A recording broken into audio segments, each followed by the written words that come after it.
You ever sit by a lonely fire and wonder what makes a man break his own promise to God? Some say it's gold, some say it's pride, but most times it's love, all what's left of it when the world's done tearing it apart. Tonight, I'll tell you about Thomas Grady, a name folks west of the San Pedro whisper when the wind moans through the mesquite. A rancher who laid down his iron, swore never again to spill blood. And yet, when the time came, he spilled enough to stain the whole desert red. Back before the graves and gun smoke, Thomas was just a man grateful for simple things.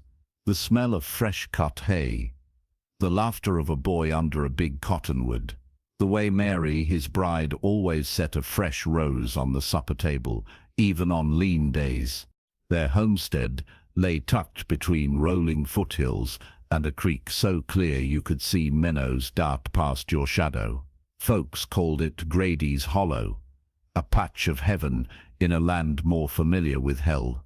Thomas didn't speak much of the war. He'd seen too much grey and blue tangled in red mud to believe in flags anymore. He wore his scars like old dogs wear frost-bitten ears, quiet reminders you can't outrun certain winters.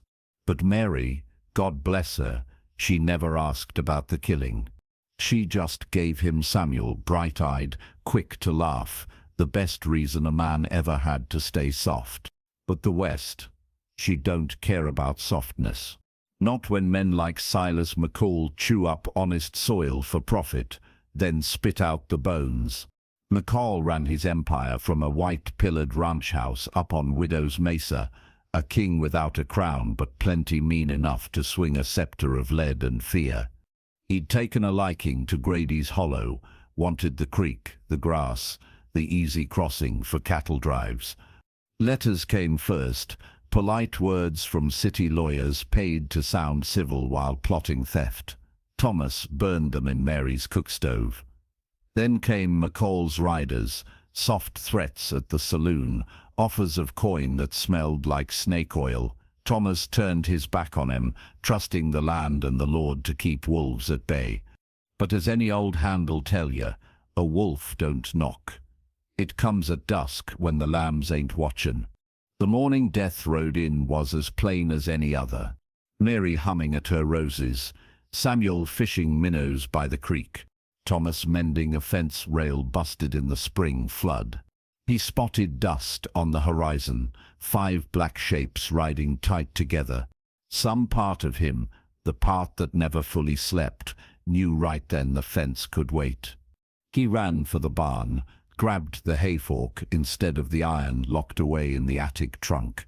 Still believed maybe he could reason with men paid not to listen. By the time he rounded the house, the garden was already a battlefield. Mary crumpled among her beloved roses.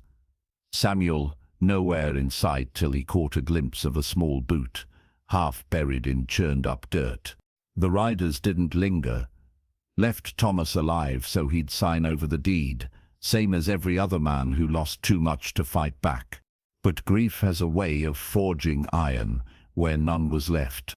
He buried them side by side beneath the old cottonwood, same tree Samuel used to climb, belly laughing till Mary'd scold him gentle-like.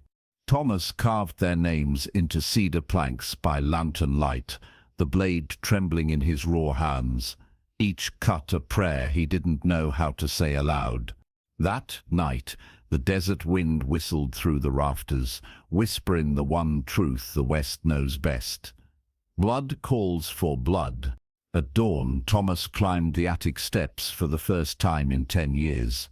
Brushed aside moth-eaten blankets till his fingers found cold iron, a Colt dragoon, heavy as the sins he'd hoped were long buried. Beside it, a marshal's badge tarnished dark as a storm cloud. He pinned it to his chest, not for the law it once meant, but for the vow he meant to keep now. No mercy, no surrender. Not this time. Word spread fast. By sunset, McCall's men heard whispers. Grady's saddle's packed, his irons oiled. He's readying for the mesa. Some laughed. A rancher, alone, against McCall's dozen. But old-timers traded worried glances. They remembered the war stories, the talk of a quiet man who once faced down a regiment when they called him coward. Grady's first stop was Perdition Ridge, a mining hole full of bad whiskey and worse men. He walked straight through the battering doors of the Silver Spur Saloon, eyes sweeping the haze of cigar smoke and stale sweat.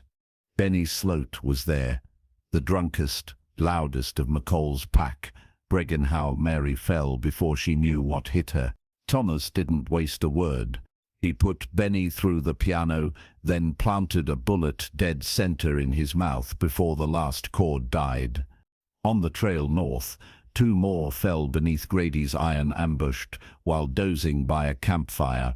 He slit one's throat quiet, shot the other so clean the man never even cursed. Each kill etched new lines into Thomas's soul. Each death a step further from the peaceful rancher Mary once made him. But he figured the devil already had his due. No sense pretending he could walk back into that house and see her smile in the doorframe again.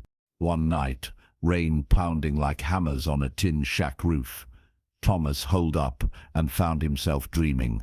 Saw Mary standing by the creek, roses in her hair, Samuel tugging her apron, giggling at fish he'd caught with bare hands. He woke with tears. He didn't know he had left, fury fresh and burning through the chill. Outside, lightning tore the sky, showing Widow's Mesa far in the distance, a black tooth waiting to break him or swallow him whole. 3 more of McCall's brutes tried to catch him before he reached the mesa. They found out quick Thomas Grady was a man better left to ghosts. He shot the first through the heart at 50 paces. The second he wrestled into a ravine, broke his neck among the rattlesnakes. The third begged for mercy. Thomas offered none. On the 12th day, wind howling like banshees through the canyon, Grady stood at the base of Widow's Mesa, a fortress of timber and stone, lanterns flickering behind rifle slits, guards on every porch rail. He could have turned back, ridden away into the mountains, let the desert swallow his sorrow. But Thomas knew some ghosts ain't meant to linger. He climbed that mesa at dusk, crawling rock to rock like a panther in coyote country. A guard blinked and caught a glimpse of iron, just long enough for Thomas to silence him with 1 shot to the temple.